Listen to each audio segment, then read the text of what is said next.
السلام علیکم. أعوذ بالله من الشيطان الرجيم. بسم الله الرحمن الرحيم والصلاة والسلام على رسولنا محمد سيد الأولين والآخرين. مدد يا رسول، مدد يا سادة رسول، مدد يا شيخ الدستور مولانا شيخ الله فاز حسن شيخ محمد كان مدد طريقتنا الصحبة والخير في الجميع. جب مؤذن کی جانب سے صلاۃ و سلام جنازے کے اعلان کے وقت پڑھا جاتا ہے تو وہ کہتے ہیں بالصلاۃ قبل الفوت وعجلوا بالتوبۃ قبل الموت. نماز ادا کرنے میں جلدی کریں اس سے پہلے کہ وقت نکل جائے، اور توبہ کرنے میں جلدی کریں اس سے پہلے کہ موت آ جائے. نماز کی طرف جلدی کریں اس سے پہلے کہ نماز کا وقت گزر جائے، اسے ادا کر لیں، یا اگر آپ اسے نہ پڑھ سکیں وقت پہ تو اس کی قضا کریں. اسے مکمل طور پر نہ چھوڑیں اور نہ ہی اسے ضائع ہونے دیں. کچھ بھی ضائع نہیں ہوتا. آخرت میں یقیناً اس کا حساب کتاب ہوگا. جنہوں نے یہاں نماز نہیں پڑھی ان سے آخرت میں نماز پڑھوائی جائے گی.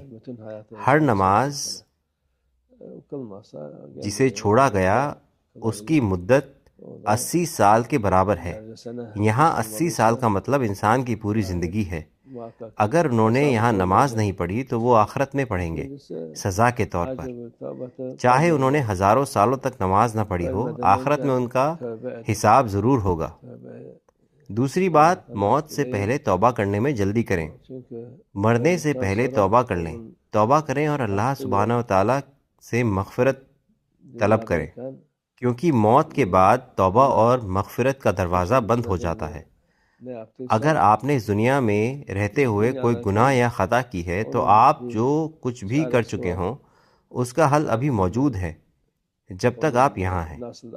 شریعت صاف طور پر بتاتی ہے کہ ہر خطا سے معافی کیسے حاصل کی جائے، لیکن اہم بات توبہ کرنا ہے. موت آنے سے پہلے توبہ کریں. بے شک جیسا کہ ہم نے کہا، توبہ کرتے وقت دوسروں کے حقوق اور فرائض کا خیال رکھنا بھی ضروری ہے، اور اسی کے مطابق توبہ کی جاتی ہے. سب سے بہتر یہ ہے کہ ہر شام،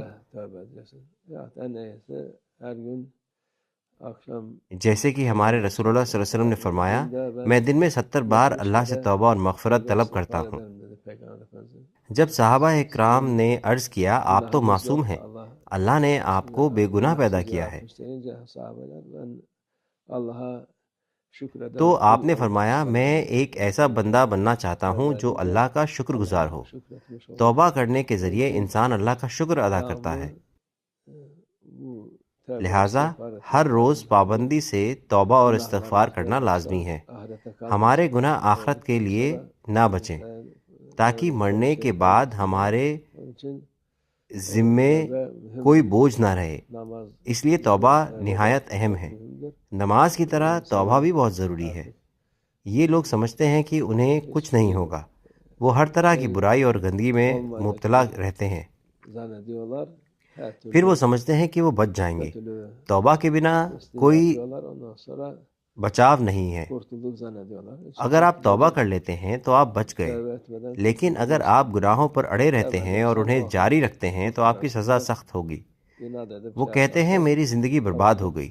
اصل میں تو وہ آخرت کی زندگی ہے جو ہمیشہ کے لیے برباد ہو جائے گی. انہوں نے جو برائی کی اور جو برائی دوسروں کو سکھائی اس کی سزا انہیں یقیناً بھگتنی پڑے گی، چاہے وہ کوئی بھی ہوں. بڑے اور چھوٹے کے بیچ کوئی فرق نہیں کیا جائے گا. جب تک وہ توبہ نہیں کرتے انہیں یہ سزا ضرور ملے گی. لہٰذا اللہ ہمیں معاف فرمائے. ہم کہتے ہیں توبہ استغفر اللہ. ومن الله توفيق. الفاتحة.